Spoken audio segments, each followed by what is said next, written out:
They say you are what you eat, so I don't eat chicken feet. But I love me some of Grandma's pickled beets. Well, cut it up, put it in the pan, throw it over your shoulder and see where it lands right here in Farmer's Kitchen. Maters, taters, beans and corn, the cows in the barn and the sheep's been shorn, kids in the barnyard chasing Grandpa's chicken. Spices, slices, cuts and dices, gonna slash your grocery prices right here in Farmer's Kitchen.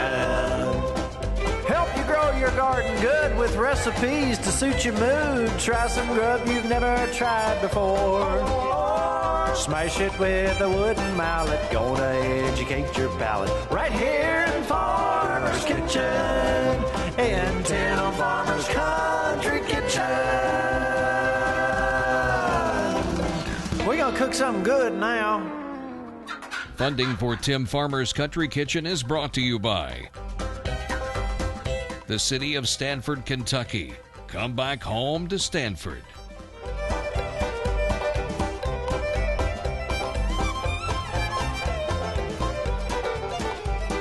L81 Bottling Company. Taste, love, and share the tradition.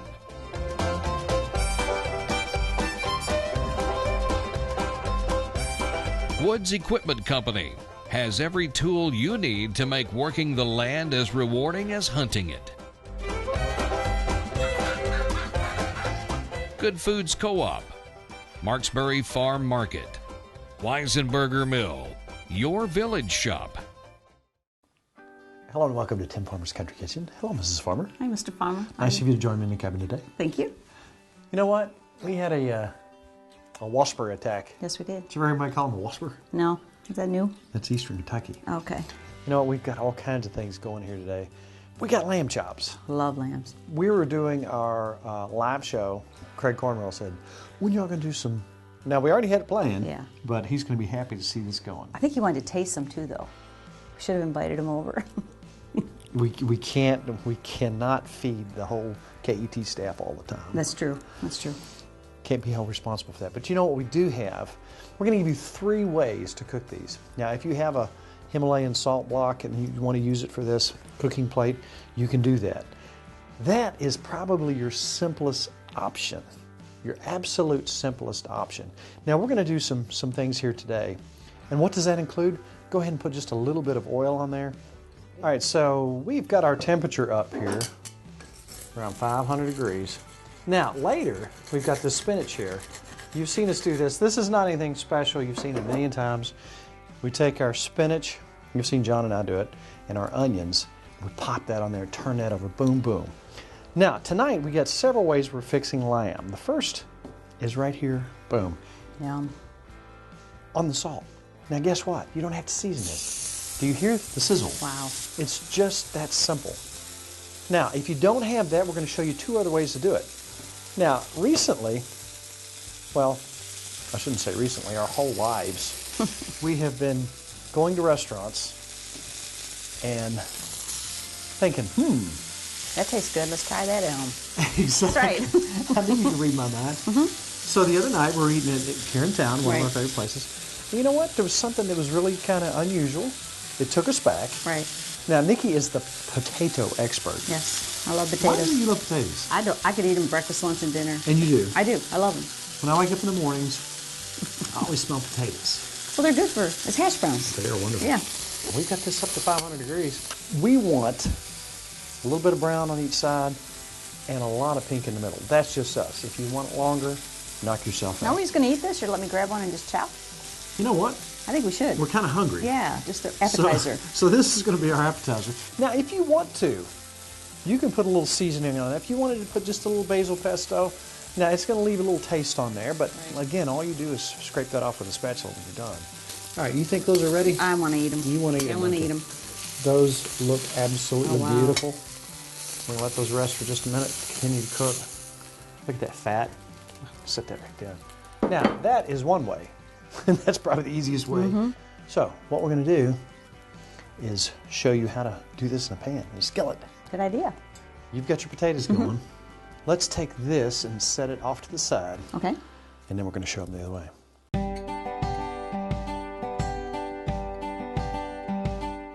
Look at there, Mrs. Farmer. Can I eat it? You got $1? I got $2. I'll take $2.50. And then you can eat with me that way.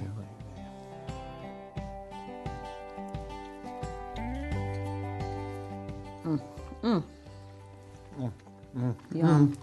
We've talked to people who have never had lamb before. There's something special about lamb. There is. If you've never had it, it does have a unique taste. There's certain things that go really well with it. A lot of people like mint. I'm a basil pesto guy. How do you make basil pesto? You say, that is a pesto. Take you a good big handful of basil. I like a little oregano about it. 3 or 4 cloves of garlic. Take you a little bit, if you want to put pine nuts, some people put some different cheeses, things like a little Parmesan cheese is good in that. Olive oil, grind it up. You talk about fresh. Squeeze a little lemon juice on that. Put that on anything that is lamb, It's delicious. beef, whatever, chicken. These are French cut. You see the bone sticking out? Those are very easy to eat because you can pick those up. That's acceptable finger food on my. That's right. If it's made like that, to me that's acceptable finger food. That's right. Now you can get that in a rack sometimes. You can cut them thin or a little bit thicker if you like them. Something I like to do on lamb, salt, garlic, and pepper. Same thing you would put on a steak. So this is all easy, all simple stuff. Now, we are expanding the farm. We're raising our own stuff. We understand where our food comes from. A lot of people are so separated from farm life. You know, oh, how could you eat that precious thing? That's food. Right. Now, if you'd like to look at recipes that we've had in the past, let's go ahead and tell them about our Facebook page. Check out our Facebook page and like it. Also, check out TimFarmersCountryKitchen.com. All the stuff that we've got over the years and the stuff that we're adding constantly, you can check this out. And we have people all over the world who are following us and doing stuff on small. I had a guy from Louisiana the other day. He said, I've got 3/4 of an acre. And he's got raised beds. He's doing all kinds of stuff on 3/4 of an acre. Okay, now I said I have 3 options for lamb tonight. Right. There's a lot of ways you can do this that are very simple. Here's the way to cheat and go quick. Tell everybody you have a secret spice. Okay. That's a good spice. Cavenders. This is an all-purpose Greek seasoning. That's good. Has a wonderful smell, wonderful aroma. Good smell. It does. If you take these simply and put some Cavenders on them, you can find this anywhere. Put them on the grill, a little bit of butter, let it flare up. You're done. It's unreal. Delish. Now, let's get your potatoes going because I'm going to try to make this come together all at one time. We're going to make this beautiful plate. Now, again, we went to a local restaurant in town here. It's Longhorns. And we had their lamb and their potatoes. And it was so good. And as we ate those potatoes, we looked at each other and said, whoa. We need to try that at We home. need to try that. That's a creamy horseradish sauce we put in that with a little mayonnaise to get that little tart taste. But we stole this idea, sorry Doug, and we made it ourselves and it's delicious. Okay, you want me to start mashing? Yes, and we're going to do our basic. Let's put some butter in there. Probably just a little over 1/4. Let's go about half. Gotta have good butter. So you do that for me. You do a lot of hand mashing nowadays, don't you? I like the hand mash. And let's put, last time you told me mayonnaise was a good idea, and let's put a couple tablespoons of mayonnaise in there. Put a little tartness in it. Yep, that makes it really good. All right, let's put a little bit of half and half in there. All right, let's Probably about do a that. 1/4 cup. So you're getting it creamy here for us. That just took about half the calories away when you put It did. I'm going to give you a little basil, because Okay. that just makes it good. That's not even the secret All ingredient right, I'm going yet. to slide you over All once right. you start Will doing you do that. it? So 3 big potatoes. So That's we'll do right. 1, 2, is that about right? Mm-hmm. 1 more. Did you tell them what that magic ingredient was? Creamy horseradish. All right, these are ready. There they are. Now this skillet is getting heated up. So what we're going to do on all these, a little salt. We're going to go the regular route. Now we've done this, you've seen us do this before. I don't think the French cut. All right, now you could do this with butter, but we're going to do a little olive oil. And let's see if we hear any sizzle. What a beautiful sound. I'll tell you what, let's do 3 for now. Okay. Our reduction, some red wine, a little over 1/3 of a cup there. Probably, yeah. And about a teaspoon of the beef base. And I came back with almost half a jar currant jelly. Wonderful. We're going to wilt our spinach over here for our side. Most of the time, if you have the option to do this on salt, quick and easy.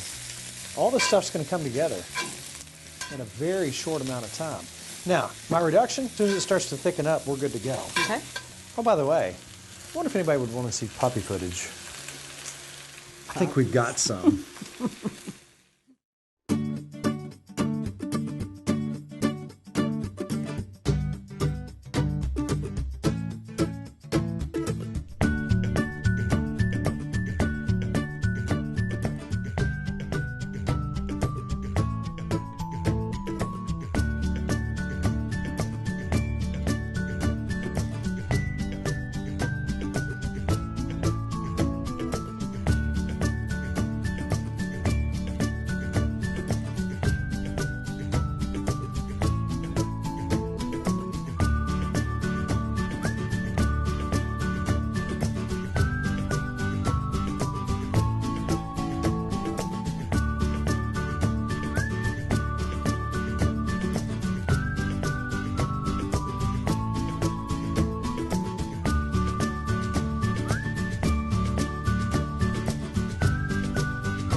We have your basil mashed potatoes with creamy horseradish sauce.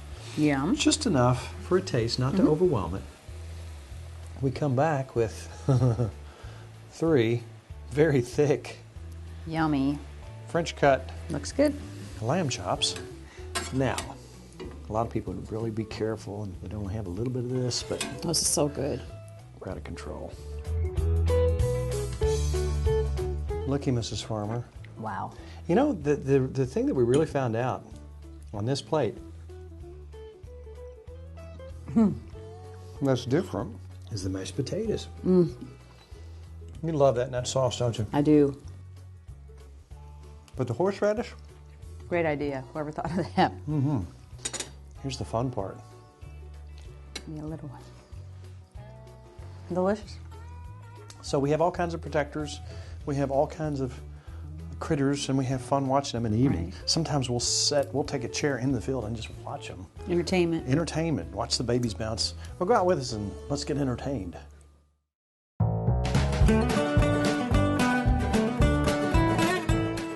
Hey, like my Bo Peep staff, I'm now official. I had a friend get me this as a joke, but it's actually kind of useful. Now look where we started. We started with 3 little critters. We got Mavis, Milkweed, and Myrtle. Now look what we have. We've got all kinds of them. We have unnamed critters now. That means we're getting a small farm. We have up to 13. Now that's a bunch of sheep. And as we move along, we're going to start utilizing some of this meat. Other sheep will die of old age here and live a wonderful life. But I'm telling you what, it's so wonderful. There you go, Milkweed. There's your baby. But it's so peaceful around here just to have our own little farm. We don't have much land, but we do as much as we can around here. So you can see how quickly you can start your own little farm process on very little land. As we look around us on a little bit of property we have, we get our own meat. Now that's from these guys, that's from chickens, that's from the deer that we hunt. Think about the garden. It's so cool to know where your food's coming from. And we live in a world nowadays where there are stores. You can figure out where your food is coming from, where your vegetables are coming from, where your meat's coming from. And just the sheer therapeutic value of sitting up here watching these little guys and gals is absolutely essential to me as a part of life.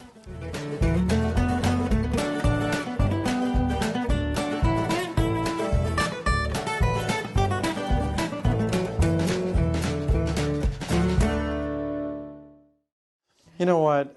We're having too much fun around here. Every now and then something bad has to happen. Okay. Now, a lot of people have been asking this winter on our site, how are your bees? Well, up to very recently, they were really good. Yeah. Not a bee to be found. Alan's bees disappeared. What happened? No dead bees. We're not sure. And you know what? We're going to have to get all new bees. So we're going to have to start the process all over again. So we've had a lot of people, this is the time of year, they're talking Right. about bees. Let's go back and revisit what it takes to get started bee-wise, because guess what? We're going to be That's doing what it. we're going to have to do. We miss the grandbabies. Yeah, we do. You know, they love getting around a campfire and telling stories. And recently we made some s'more type dish. That was absolutely wonderful. They like their sweets. In fact, let's revisit that because I want to remember how we did that.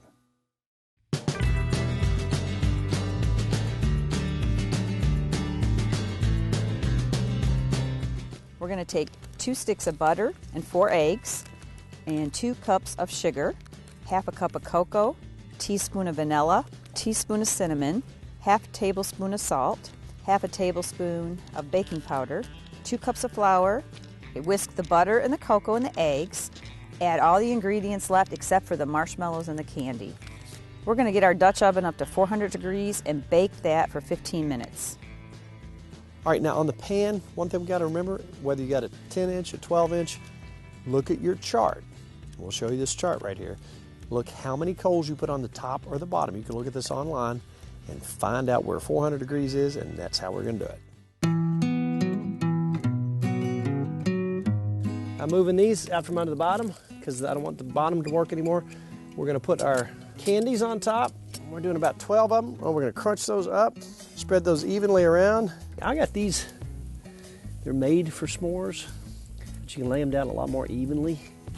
You let the coals on the top so that'll melt. And we're going to put that on just for a little while longer. We've taken everything out from under the bottom. Let's let that go for a few more minutes till it melts. Oh my. Oh no, that's not any good. Is that too big of a Nah, piece? we shouldn't force them to eat that. Oh my. Oh my. This is a good time to talk about our Facebook page. Like it, Tim Farmer's Country Kitchen. Also check out timfarmerscountrykitchen.com. I'm not supposed to talk with my mouth full, but I can't stop eating s'mores. Check out some recipes you might not have seen before. Where did scary music come from? I'll tell you what happened. I was out fishing one night with my buddy Jeff. In the middle of nowhere, in the middle of the lake. Weren't catching any fish. Usually this place we catch fish all the time. I saw this huge light and this sound. To order a cookbook or DVD of the show, please call 502-319-0487 or email timfarmerck@gmail.com.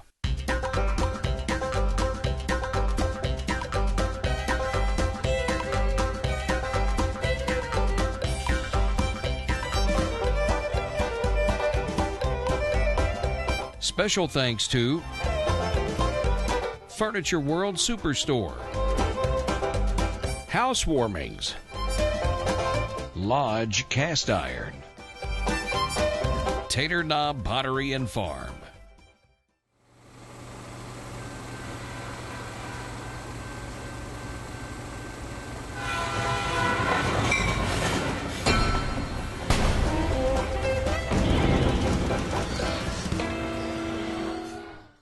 Funding for Tim Farmer's Country Kitchen is brought to you by Diamond Gusset Jeans, the original Gusset Jean. Careful craftsmanship, continual improvement.